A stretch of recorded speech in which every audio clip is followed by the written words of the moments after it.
Hello friends, मैं detective Ajay वैदिक forensic bureau से आपके सामने आज कुछ फॉरेंसिक से रिलेटेड मोबाइल फॉरेंसिक से रिलेटेड बात करना चाहता हूँ। मोबाइल फॉरेंसिक क्या होती है? मोबाइल फॉरेंसिक वो फॉरेंसिक होती है जिसके अंदर हम मोबाइल की इन्वेस्टिगेशन करते हैं, उसकी प्रॉपर पैकेजिंग करते हैं, देन उसके उसके अंदर से डाटा वगैरह उसको रिट्रीव करके जो भी दोषी होता है उसको सजा दिलवाते हैं। अगर किसी के साथ रेप हो चुका है या किसी का मर्डर हो चुका है, उसमें भी हम मोबाइल की एक अहम भूमिका होती है। कई बार सेक्सटोर्शन हो जाता है या कई बार रैंसम हो जाता है, और भी कई बार आजकल तो ये साइबर ठगी चल रही है। पैसे ठग लेते हैं, फिर उसके बाद वो सुसाइड कर लेता है, तो वो भी उसकी इसी मोबाइल के अंदर ही आता है। मोबाइल के अंदर एक ओशन होता है, लॉग्स होते हैं, बहुत से इसके अंदर डाटा होता है जिससे हम किसी अपराधी को पकड़ने में बहुत जल्दी उसकी हेल्प ले सकते हैं मोबाइल की।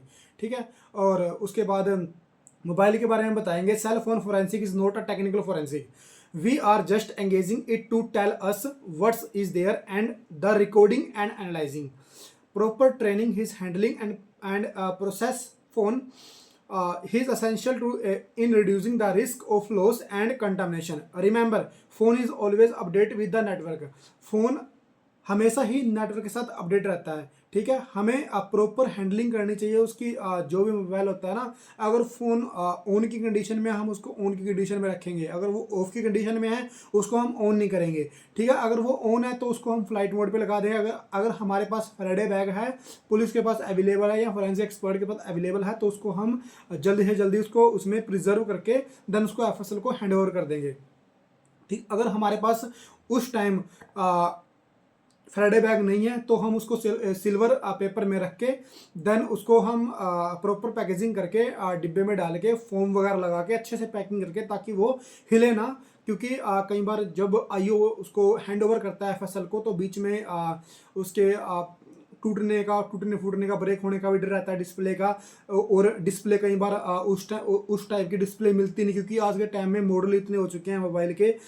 इसलिए हम अपना क्यों रिस्क लें। तो इसकी अच्छे से पैकिंग करके देन उसको एफएसएल को फॉरवर्ड करना चाहिए। उसके बाद एफएसएल का काम होता है कि वो उसको क्या करेगी, उसके अंदर से डाटा निकाल लेगी। क्या डाटा चाहिए? सबसे अच्छी बात ये होती है कि आईओ को बताना चाहिए कि आपको कितना किस मंथ तक या किस ईयर तक आपको डाटा चाहिए। ठीक है, कई बार फोरेंसिक वाले ही कई सालों का डाटा आईओ को हैंडओवर कर देते हैं, फिर आईओ लगा रहता है उसको ढूंढने के लिए, भाई उसको मिलता नहीं है। देन हो सके तो पुलिस वालों से अनुरोध है, आईओ से, इन्वेस्टिगेशन ऑफिस से अनुरोध है कि वो इतना ही डाटा मांगे जितना उसको ज़रूरत है। ठीक है, उसको एक पैरामीटर सेट करना चाहिए उसके नियर बाय 2 से 3 मंथ का, ताकि आईओ को भी प्रॉब्लम ना हो और एफएसएल वालों को। तो एफएसएल वाले तो देंगे ही आपको, वो 3 से 4 जितना डाटा रिकवर होएगा वो सारा ही आपको पेन ड्राइव में डाल के वो हैंड ओवर कर देंगे। ठीक है, हो सके तो आप इतना ही डाटा मांगे जितना आपको ज़रूरत है। कम से कम हो सके तो जैसे आज मर्डर हुआ है तो आप 2 से 3 महीने पहले का डाटा लें, देन उसको चेक करें कि इसके इसके टच में कौन कौन था, किस किस से बात कर रहा था। कंटेंट हिस्ट्री होगी, और उसके बाद उसकी फ़ोटोज़ वगैरह, उसके फ्रेंड्स कौन थे, उसका किसके साथ मिलना बैठना था, उससे किसके साथ व्हाट्सएप चैटिंग होती थी, इंस्टाग्राम, फेसबुक, ये सब कुछ चेक करना है। उसके बाद हमें प्रॉपर चेक करने के बाद तो हम अंदाज़ा लगा सकते हैं कि हाँ भाई, इस बंदे के ऊपर जो शक के दायरे में है, क्या ये यही बंदा है, तो वो हमें इन्वेस्टिगेशन में प्रॉब्लम नहीं आती।